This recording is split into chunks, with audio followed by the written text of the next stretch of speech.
रतन टाटा न केवल एक सफल बिजनेसमैन थे बल्कि एक महान दानवीर भी थे। रतन टाटा की प्राथमिकता समाज की भलाई और जरूरतमंदों की मदद करना था। हाल ही में रतन टाटा की वसीयत सामने आई है जिसमें उन्होंने अपनी संपत्ति को बांटने का तरीका बताया है। इसमें सबसे बड़ा हिस्सा परोपकार के लिए रखा गया है। तो चलिए आज की इस स्टोरी में हम जानते हैं कि रतन टाटा ने अपनी संपत्ति को कैसे बांटा और उनकी ये वसीयत क्या संदेश देती है। रतन टाटा हमेशा से समाज सेवा के लिए जाने जाते थे। रतन टाटा ने अपनी संपत्ति का बड़ा हिस्सा दान में देने का फैसला किया है। रतन टाटा के पास 3,800 करोड़ की संपत्ति थी। रतन टाटा की वसीयत के अनुसार उनकी संपत्ति का सबसे बड़ा हिस्सा रतन टाटा एंडोनमेंट फाउंडेशन और रतन टाटा एंडोनमेंट ट्रस्ट को दिया जाएगा। इन संस्थाओं का उद्देश्य गरीबों की मदद करना, शिक्षा को बढ़ावा देना और स्वास्थ्य सेवा में सुधार करना है। वसीयत में रतन टाटा ने अपने परिवार को नहीं भुलाया है। वसीयत में उन्होंने अपने परिवार वालों को भी हिस्सा दिया है।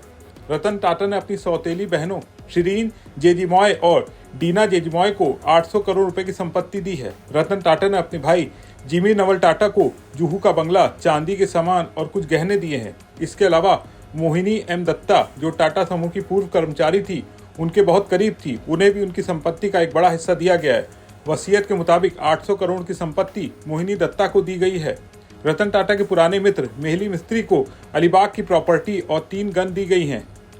अलीबाग की प्रॉपर्टी को बनाने में मेहली मिस्त्री की बड़ी भूमिका निभाई थी। रतन टाटा को उम्मीद है कि ये प्रॉपर्टी उनके साथ बिताए अच्छे पलों की यादें ताज़ा करेंगी। इस वसीयत को लागू करने की जिम्मेदारी उनके वकील डेरियस कम्बड्डा, मेहली मिस्त्री, शिरीन और डायना को दी गई है। उन्होंने बॉम्बे हाई कोर्ट में प्रोबेट के लिए अर्जी भी दाखिल कर दी है।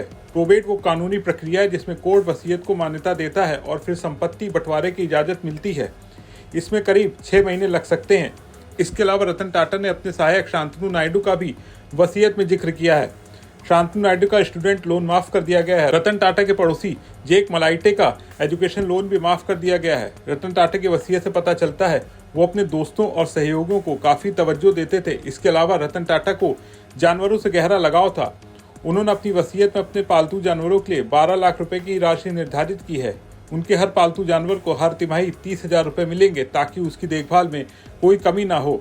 रतन टाटा की विदेशी संपत्ति की बात करें तो उसकी कीमत करीब 40 करोड़ रुपए है। इसमें सिलेशन में ज़मीन, वेल्फ कार्गो और मॉर्गन स्टैनली के बैंक खाते, अल्कोआ कार और हाउमेट एयरोस्पेस के शेयर शामिल हैं। उनकी लग्जरी घड़ियों का कलेक्शन भी वसीयत का हिस्सा है। इसमें बुल्गारी, पाटेक फिलिप, टिसोट और आमेडपार्ट फ्यूड जैसी 65 घड़ियाँ शामिल हैं। सेशल्स की ज़मीन उन्होंने R&T एसोसिएट सिंगापुर को दी है, जो उनके बिजनेस से जुड़ी कंपनी है। रतन टाटा ने न सिर्फ अपने परिवार, दोस्तों, स्टाफ, पालतू जानवरों और समाज का भी ख्याल रखा है। उनकी ये विरासत हमें यही सिखाती है, जितना बांटोगे उतना बढ़ोगे। आज भी लाखों लोग उनके बनाए संस्थानों, अस्पतालों और शैक्षणिक संस्थानों के भी फायदा उठा रहे हैं। रतन टाटा शारीरिक रूप से हमारे बीच नहीं है, लेकिन उनकी दरियादिली और विचार हमेशा जिंदा रहेंगे। आप रतन टाटा के बारे में क्या सोचते हैं? अपने विचार कमेंट बॉक्स में जरूर शेयर करें। अगर आपको ये वीडियो पसंद आया हो तो इसे लाइक कर शेयर करें और बिजनेस जगत की तमाम बड़ी खबरों को देखने के लिए बने रहे बिस्तक के साथ।